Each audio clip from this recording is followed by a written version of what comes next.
আসসালামু আলাইকুম গাইস।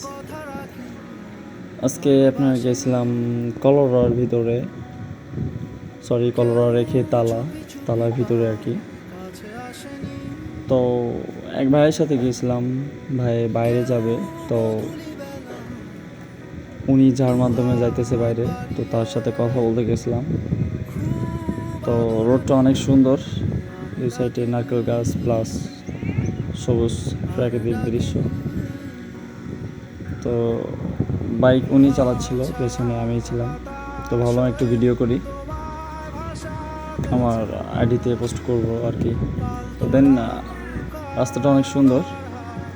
আপনারা কে কি গেছেন না গেছেন বলতে পারবেন, রাস্তাটা কোথায় কমেন্টে জানাবেন। জায়গাটার নাম কি সেটাও আপনারা কমেন্টে জানিয়েন। আর ভিডিওটা কেমন লাগছে আশা করি সবাই জানাবেন। সবাই আমার জন্য দোয়া করবেন, আমি আপনাদের সবার জন্য দোয়া করি। আজকে এই পর্যন্ত সংক্ষিপ্ত ভিডিও। আসসালামু আলাইকুম।